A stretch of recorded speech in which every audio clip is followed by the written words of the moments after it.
Nicholas Petit-Frere suspended for 6 games. Hassan Haskins charged with aggravated assault. Our pets' heads are falling off. What's going on with the Titans? We're going to talk about it on today's edition of the Locked On Titans podcast. Let's get it. You are Locked On Titans, your daily Tennessee Titans podcast, part of the Locked On Podcast Network, your team every day.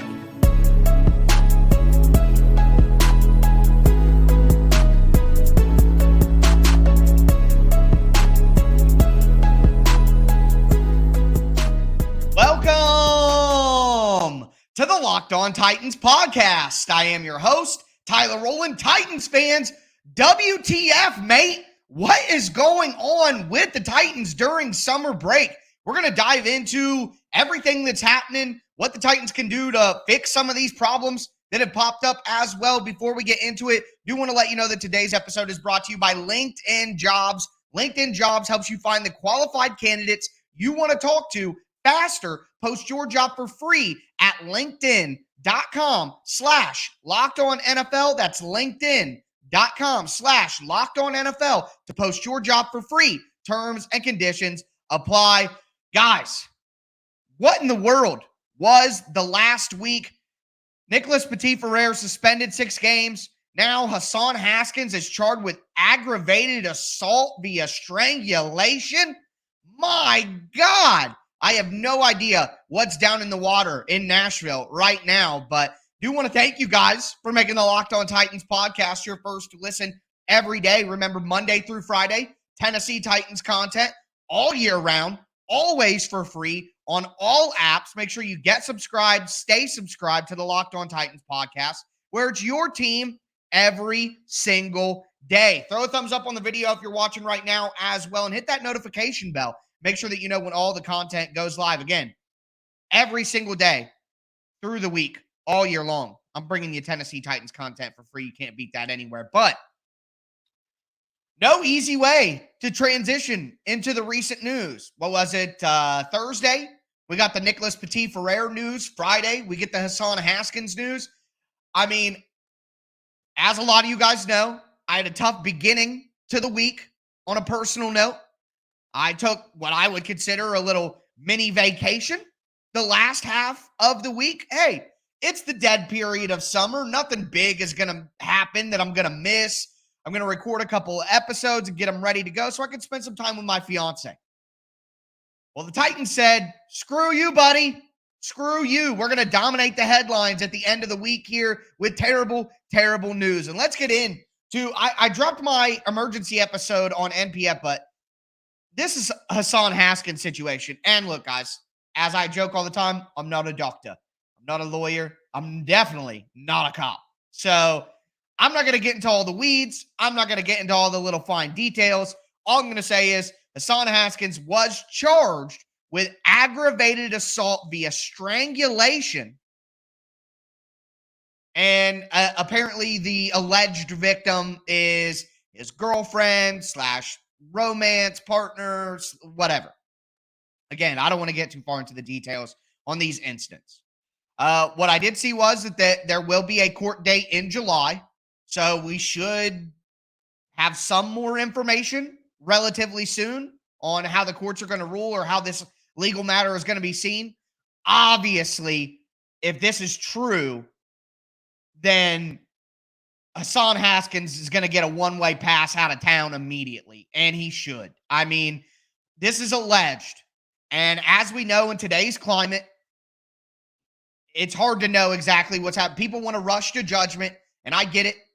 But, man, if this is true, just despicable, honestly. But, again, the only responsible thing to do is wait a little bit here, see what has to be said. But do just want to say, obviously, if it's real, horrifying. And Haskins should never play again, especially for the Titans. But we will wait until we get more details on that. For the time being, the Titans cannot wait to develop a plan. So I said a couple of weeks ago in our positional preview series leading up to training camp when we talked about running backs, Hassan Haskins was gravely underrated by the fan base.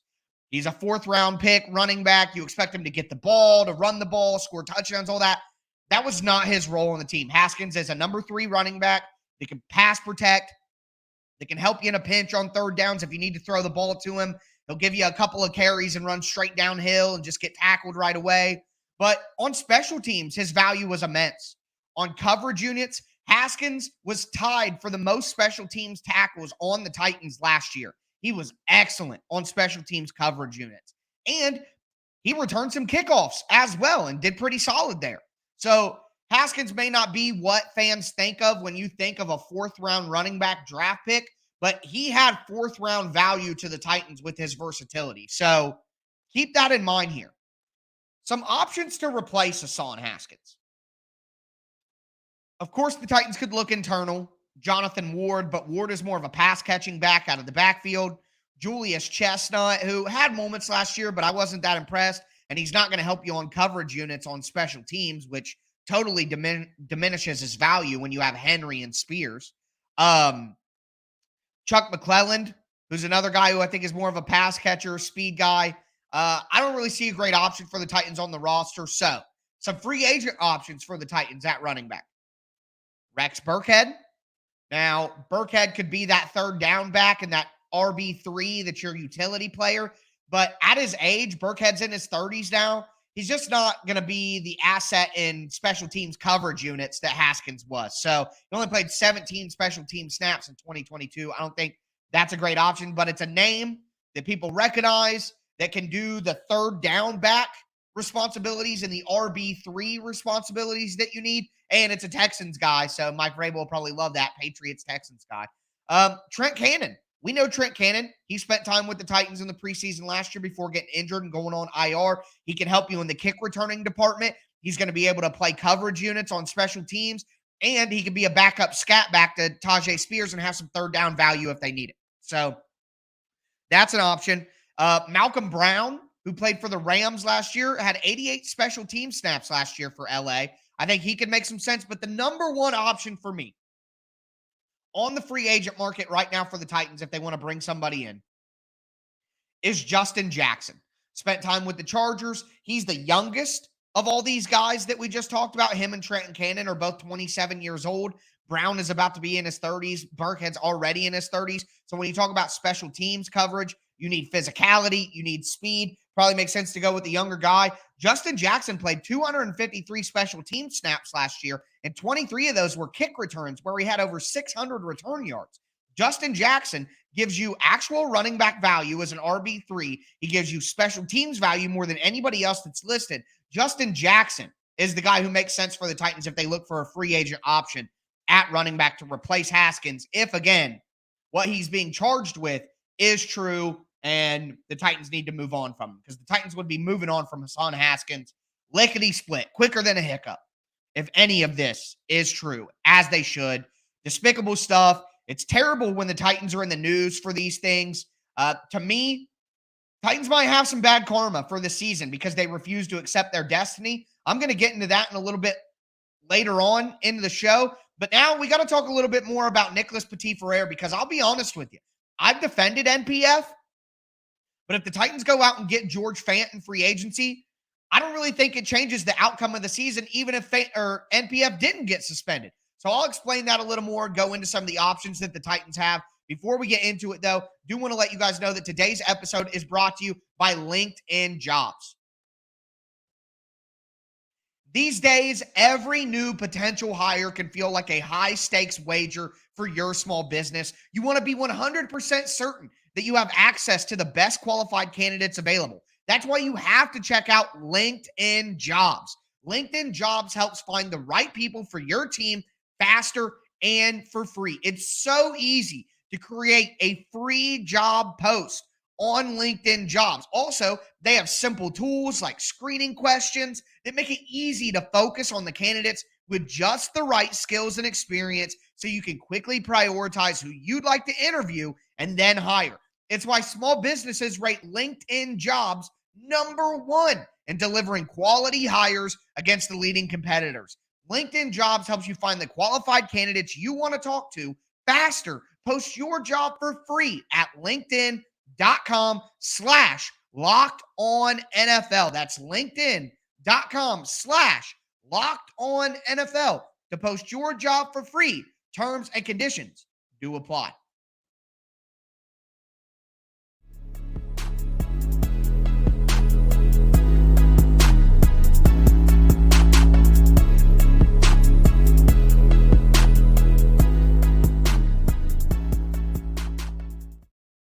Titans fans, let's continue today's edition of the Locked On Titans podcast.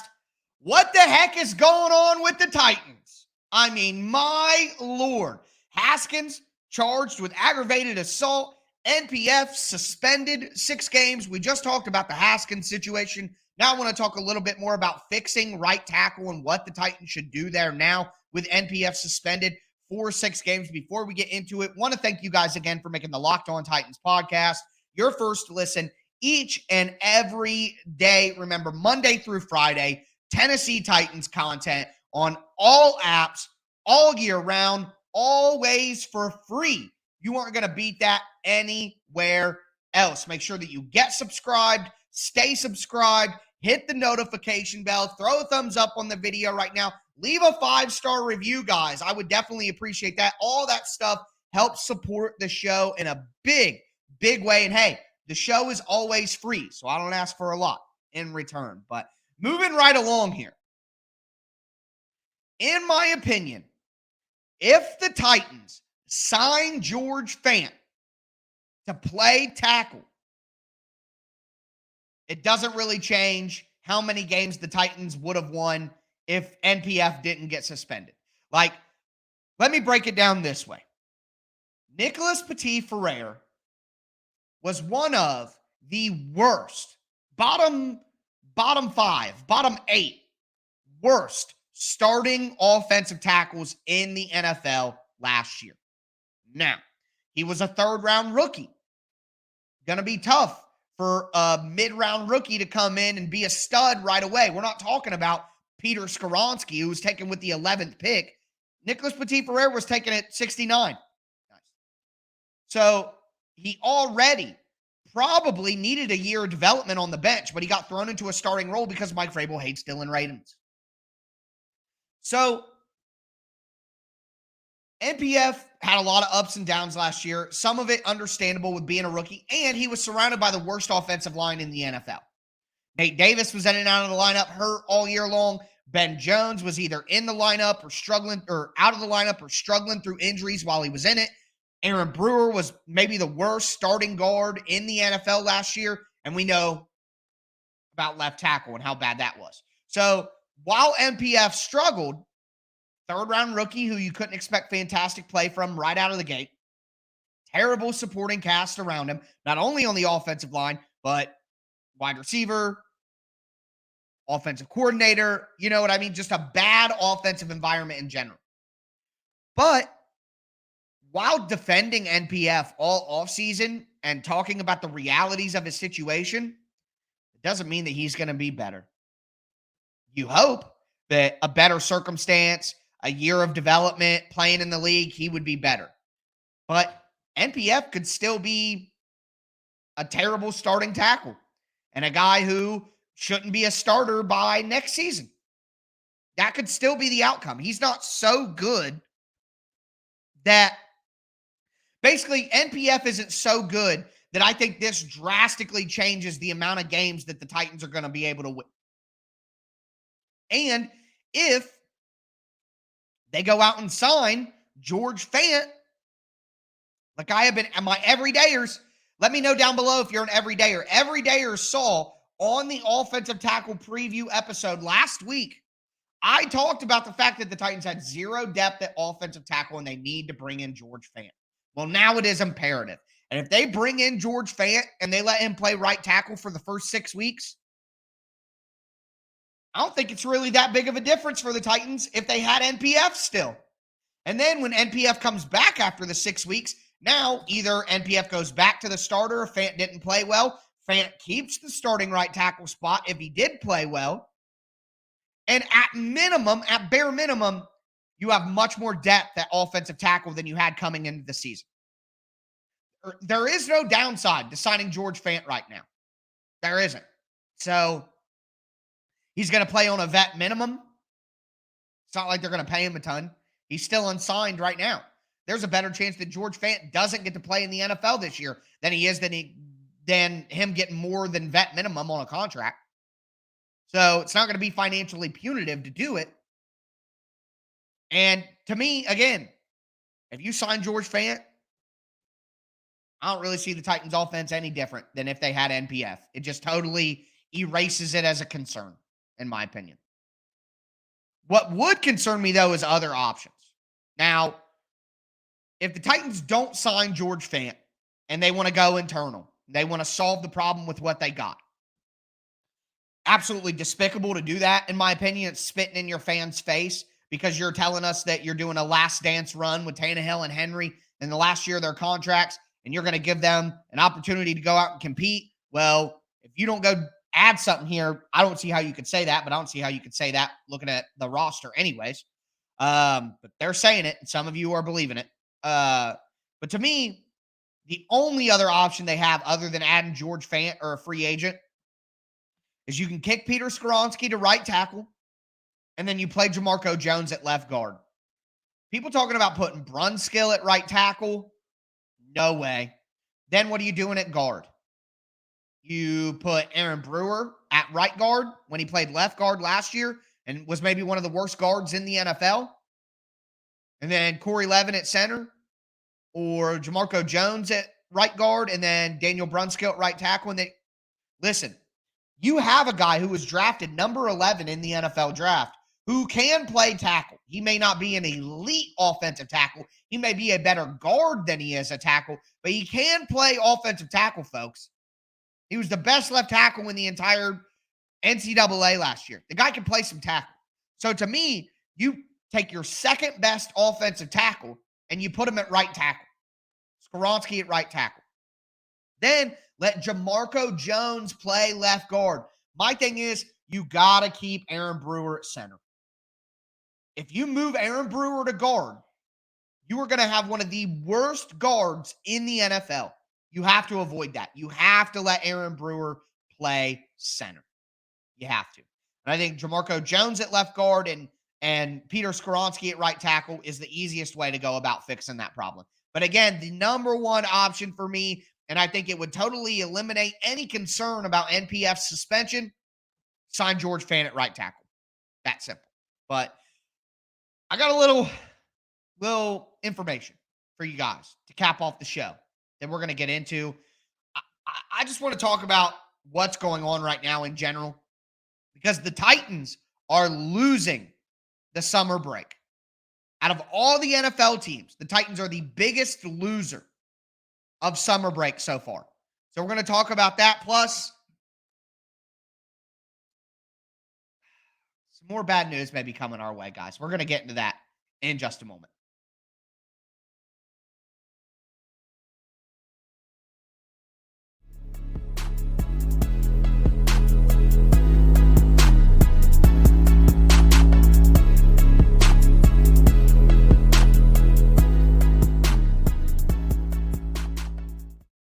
Titans fans, let's cap off today's edition of the Locked On Titans podcast.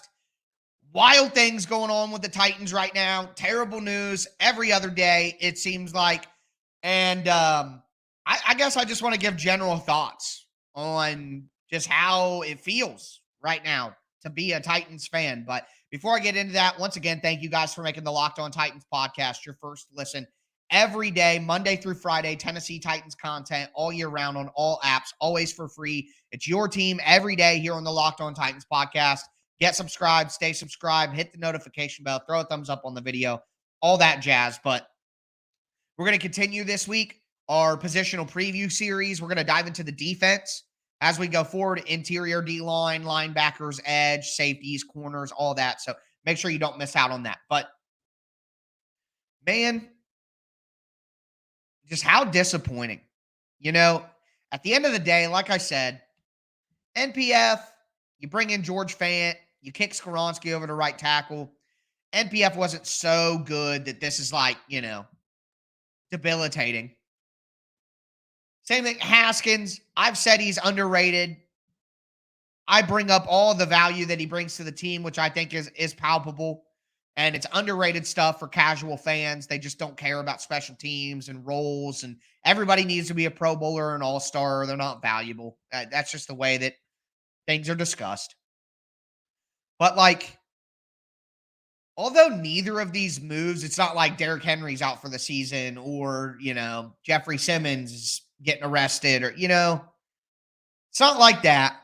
But it's just the vibes are not there, man. And I think, I don't want to use the word karma because, it just doesn't seem appropriate. But I just think that there's blood in the water here. The Titans should have prioritized youth this season. Ryan Tannehill should not be on this team. Derrick Henry should not be on this team. This team is not going to be able to win a Super Bowl. I mean, if you want to tell me they get Hopkins, I'll at least entertain it. But even then, one playoff win is kind of the cap for me. I get you get in the tournament. So, again, guys, I try to represent both sides of an opinion. Like, what I think is always going to be one of those sides, but what people who disagree with me think is the other side of that. And I try to at least cover both sides for you guys while obviously pointing out which side I lean to. That's my general idea here. Hey, some people say this, some people say this. I believe this. That is my entire business model here. Bringing you all the information and then giving you my opinion. Well, we have talked about all the information possible, and my opinion continues to be this team should have prioritized youth. You can call it tanking, call it whatever you want, but prioritizing the future is what I would call it. Will Levis or Malik Willis should be starting.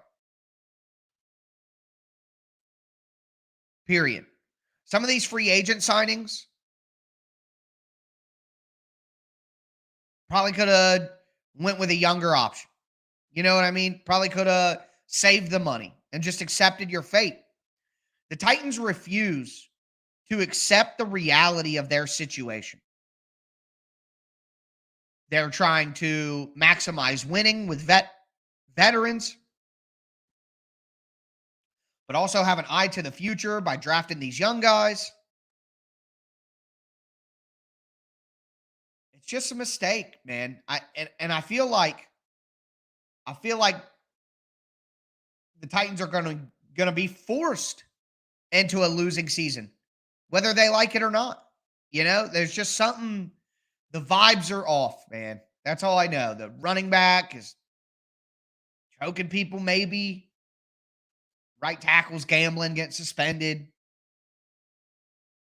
They're trying to get Kevin Byard to take a pay cut. And, just like the vibes are off. And the vibes are off because the Titans refuse to accept reality. Mike Vrabel looks at himself in the mirror every morning and says, I can take this team to the playoffs. And to me, it's pride. And at the end of the day, pride will get you killed. The Titans didn't win the offseason. They did okay. But boy, they're losing the summer right now. And let me tell you this. We're about 24 minutes into the show. If you're still watching, you're still listening, this is for you. Bad news usually comes in threes. And all I'll say is, I don't think the bad news is over for the Titans. That's all I'm at liberty to say. Buckle up. Let me do this because that's ominous and unfair. Don't worry about your favorite player on the team. Don't worry about your favorite players. But there might be some more bad news for the Titans on the way. Let's talk later this week. But that's all I can say for now. That is going to do it for me today, though, folks. Again, Our pets' heads are falling off, guys. What the heck is going on here? And again, it might not be over. But anyways, that gonna do it for the show today. Glad to be back off my mini vacay. But either way, that is gonna do it for me today, folks. As always, I am your host, Tyler Rowland, and this was Locked On Titans.